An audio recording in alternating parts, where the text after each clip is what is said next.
Welcome back to the next part of today's session. I get the amazing job and the real privilege actually of talking to our first ever 5 data apprentice graduates. It's fantastic to have you all in this room. I sadly have dreamt of this moment since the very early conversations with Ed in Andy's team about 3 years ago, when we said, wouldn't it be amazing if we could offer data apprentices within Costa the opportunity to develop? And 5 of you now are sat here having completed the programme. So just want to say, this is a really proud moment. I feel like a proud parent sat here, so well done.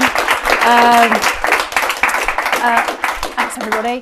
I also feel really privileged to feel like I know all of you as well. So I feel like I've shared in your story. But today is all about you, as uncomfortable as that may be. So some of you are like, I'm never talking to you again, Ruth. But it's really important that we put this mark in the sand, because I think the amazing work that you've all done will help to inspire others to follow in your footsteps. So a massive thank you for being fantastic ambassadors for our apprenticeship programme. So I've got some questions that I'd love to sort of hear from you guys on. And obviously, Ian, I'm going to come to you first.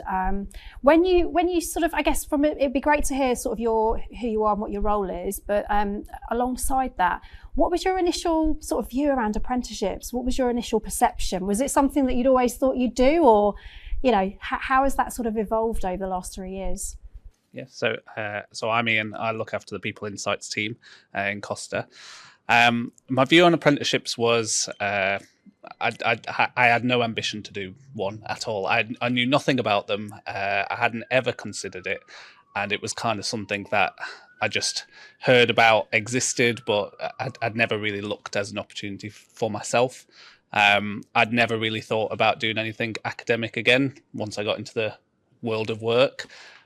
So the idea of it was completely alien to me, I think. And how do you feel now? Because obviously things have moved on quite significantly for you. So yeah, I'm a massive advocate now. So having completed the level 4, which was very much dip my toe into the water. I'm not sure what this is. I'll give it a try and see what happens. I'm now gone from the level 4 on to starting a level 7 master's apprenticeship, which I started in January. So very much become an advocate of the whole programme. Thank you. Round of applause for stepping onto level 7 as well. Great. Dan, I'm going to come to you next. So a bit of an intro from you, but also you've had quite the journey. I remember the first time we spoke, things have come quite a long way for you. Do you want to talk a little bit about your story, I guess, in terms of how you got where you've got from an apprenticeship point of view and what it's helped unlock for you in your career? Yeah, of course. Hello, everyone. My name's Dan Uppington. I've been with Costa Coffee for 10 years this year, and I currently work as a RGM executive in the RGM team. I joined the Level 4 Data Analyst Apprenticeship in June 2023, and I completed that in November. And that came as a bit of a left turn to the day job I was doing before I started, where I was working in the field as a brand excellence coach who conduct audit within kind of Costa Coffee stores and express machines. And I was very much ready for a change within Costa. I'd been doing that role for about 7 years. And I was starting to kind of think about, what do I want to do next within Costa? I've never really looked for promotion in Costa. I've only ever looked to be distributed, which I found a lot more easier. But the reason for that was that I find it so much more interesting to learn new things and see where else my skills can be utilized and what value I can add to the business.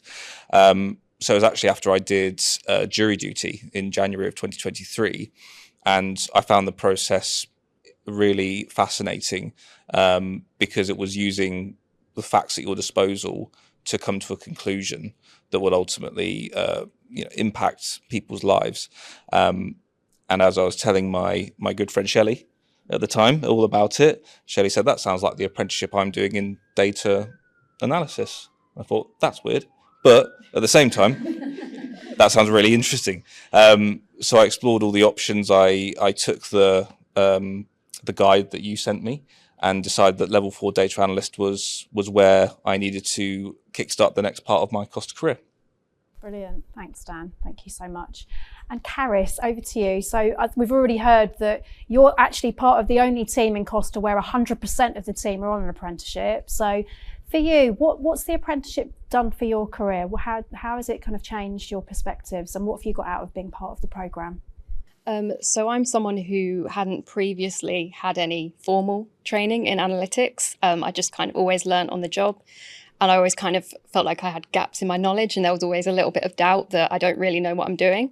So being on the apprenticeship has been really useful for reinforcing what I already knew and for building skills and just kind of bringing it all together, and also being able to apply the learning on the job has been really useful for reinforcing my knowledge. Love that, thank you. And we were at a recent People Day, and I have to say, I don't think I've ever seen anybody get as much recognition as Caris did. I know that she's joined your team now, Prashant, but as I'm still an honorary member, you guys are still honorary members of the HR people team at Costa.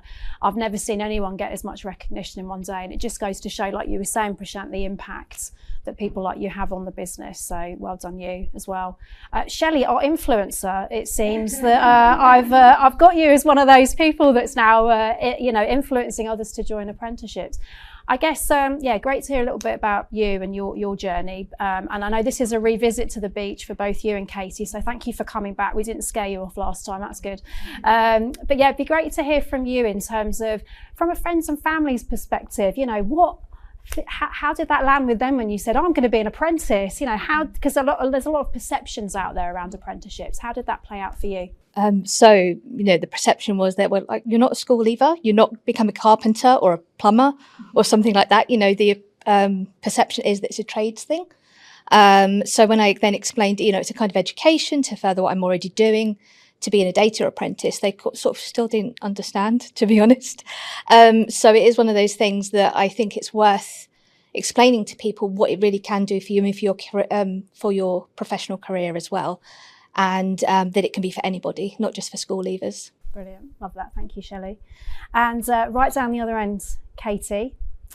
So Katie, you've had quite the journey on apprenticeships as well. And I guess, do you want to share a little bit about your journey within Costa, and then how your apprenticeship has enabled you to get to the place that you're in your career? That would be great to hear. So I joined Costa as a barista with every intention of it just being a Saturday job while I was at uni. And then very quickly realised I really enjoyed it, wanted more responsibility, ended up getting promoted through the store system and ended up as a store manager. By that point, I was finishing off my degree and I thought, what's next? Not sure how I'm going to use my degree, don't really want to leave Costa. And then I decided to join Costa's graduate scheme, which is in marketing. And then a couple of months into that, I was approached by my manager at the time, Ed, who was leading Costa's data team, to say, do you fancy doing a data apprenticeship? It really linked into the rotation that I was in at the time. I've always been someone who loved learning and has wanted to know the theory behind what I'm doing and why do we do it. And so an apprenticeship seemed like a really good step for me to learn more about Costa and also learn more about the data theory side of things and sort of put them both together at the same time.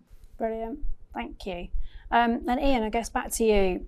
Just interested in what the reality of being an apprentice is alongside a full-time job. How did that? I mean, obviously you're all smiling at this because it isn't a small ask, is it? It is something that you have to really invest in. I know I'm looking down the line. We've all had other things. We've had busy day jobs. We've got children. We've got things you want to do outside of the work playing into the mix. How did you manage to balance it? Is there an art form to it? What would be your thoughts? With difficulty at times. I think if you ask anyone on the panel, I think they'll probably all give the same message that it's tough. It's tough to manage those things. You've got to be really strict with your time. You've got to use the support that's there. You've got to try and prioritize your study as well as the workplace, but it's possible to do, and the apprenticeship scheme I think offers enough flexibility for you to be able to manage that, and having a good support network, having a manager that's invested in it and understands and can give you that space and capacity when deadlines are approaching is really important, I think. And I've had Caris in my team that's gone through it at the same time as me and Tom as well, so yeah. I'm very much leading with that kind of support mantra in my team, and then Prashant is supporting me with mine as well in my new level 7 as well. There was definitely points with my apprenticeship where things got a bit tough. I had some life things that were going on which made it really difficult, but just to be able to use that support and get yourself back on track is really important, and make it a success.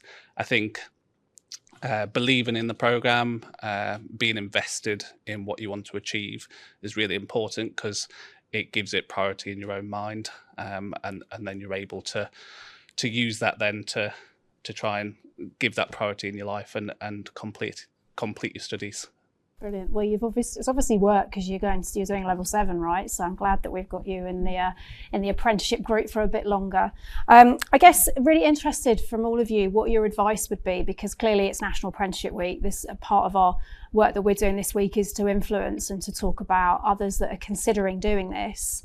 Aside from go for it, which I'm hoping you'd all say, not run for the hills, what would be your advice? Caris, have you got any thoughts on what you'd say to someone? I think definitely find an apprenticeship that's relevant to you and that aligns to your interests and skills.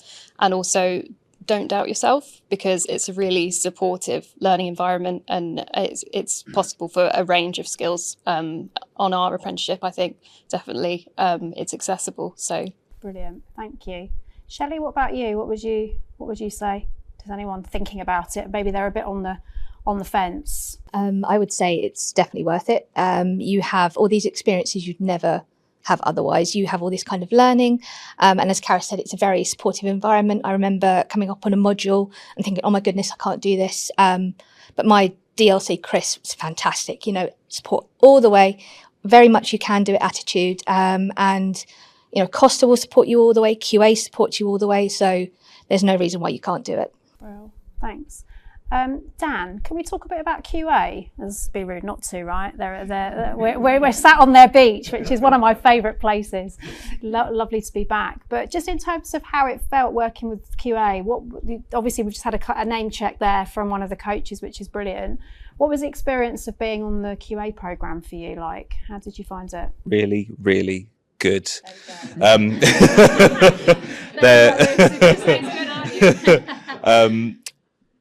The QA made it really accessible, really inclusive, and made it easy to begin, which sometimes is the hardest part of any kind of exercise like this. Sometimes there's lots of red tape and things to sign and all of these kind of agreements you have to get into, but when we signed on, I was on, and I was given X amount of weeks to prepare and to make kind of agreements with my team at the time in terms of how I'd be spending my time. But as soon as I got onto my first call with my DLC, Atif, who's lovely too, and as soon as I got on the call with him, he was able to explain, this is what's going to happen. Here's where I'm going to step in, and here's where you're going to shine. And that was really great to hear, because though 90% of it was me having to shine, the good thing is the 10% that was Atif was guidance and steerage, and really wanting to extract every last morsel of kind of excellence out of me to make sure that I was going to be on the path to the score that I ultimately got, which I was super happy with, and he was ecstatic with as well. Brilliant. Thanks, Dan. Katie, what about you? How was your experience? Because obviously having just come through university, you did maths, just to say, so we've got another maths person in the room. But how was that transition? Because it's quite a different education, although you did it through the Open Uni, didn't you, the degree? So did you find there were similarities with how it showed up with the apprenticeship, or different? I think they're similar in the way that you have to focus your time to get the best learning environment for yourself. Like, you need to know how you work best and make sure you set aside that time. But then I think my favourite thing about the apprenticeship was how well they set the time out for you. So you get a timeline straight away of when your deadlines will be, when your live classrooms will be, which really meant that I could speak to my manager and say, I know that in a few weeks I've got this coming up at work, but I also know I'll have this apprenticeship deadline at the same time. How can we work around it? There was never anything that was last minute. There were never any date changes to sort of throw you off course. So I feel like QA really set you up for success in that way. Great. Thank you. I guess just changing positioning a bit, and I'm sorry, and I'm not going to let you off here, because for you are an apprentice completion, but you're also a line manager. So I just love to, from your perspective, how it's been supporting Caris throughout this programme for you. And also with the whole team. I'm going to keep saying this multiple times, but we're the only full team in Costa on an apprenticeship. What's that been like for you as a line manager, seeing Caris go through that? And are there any observations of things that you've seen, making Caris embarrassed now for a minute, but is there anything particularly that you've seen that stood out with how Caris has shown up after the apprenticeship that's changed? Yeah, I think the great thing about the apprenticeship is that it gives an opportunity to do things towards your apprenticeship that are also beneficial to the workplace. So a lot of the work that Caris has done over the last year and a half, 2 years that she's been on the apprenticeship have been towards her apprenticeship and have ticked a box and completed a module, but they have been genuine things that have been useful for the organisation, creating dashboards that have made data more accessible, using her new abilities to access data in a different way or do things differently has just been fantastic to see. And now we're using some of those skills with new project to try and get our foundations right with the architecture of our data and get that all into a warehouse. And those are skills that Caris learnt on the apprenticeship, that I learnt on the apprenticeship, and now we're able to put them into place in the workplace. So we can see that transition of education that's now been realised in the workplace as well. Love that. And I think so Andy Ratcliffe obviously is not here sadly today, but when I was talking to him about the impact that he saw from both of you, because Andy, for everyone's benefit, was one of my people, a bit like Ed actually. When I met Ed, I knew that we would create great things together, and thanks to Andy and his sponsorship as well of the graduate programme, we were able to get the data apprenticeship up and running. But Andy Ratcliffe, another Andy, was one of the main drivers behind wanting to get more people on the apprenticeship programme in the people team. So Andy's feedback on both of you has just been absolutely outstanding. And I think, judging by all the recognition and the sort of focus that data had in that people team meeting the other week, it's just clear to see the impact that you're both having. I know your current boss is sat behind me, and I know you've already sort of given us some clues into the difference that these fantastic guys are making to your area. But is there any other sort of feedback, I guess, from your perspective, Prashant, on how the work that Ian and Caris are doing? And now Ian's level 7, and you've obviously got Matt in your team who's also just completed his level 7. Any feedback for the team on the difference that they're going to make in terms of the next level of data learning at Costa? Through Ian's journey, a little bit of seeing Matt's journey coming to a closure, and also Bhavik, who's also doing a level 7 apprenticeship. The well-rounded nature of the apprenticeship is what fascinates me and sort of makes me believe that this will not just create great technocrats, but also big leaders. And I think we have to, more we can do. The opportunity is so high in our company that the more we can do to sort of bring everybody on the journey, whatever that sort of initial sort of simple wetting your feet kind of program looks like, to then things like level 3, level 4, and then finally getting people into masters.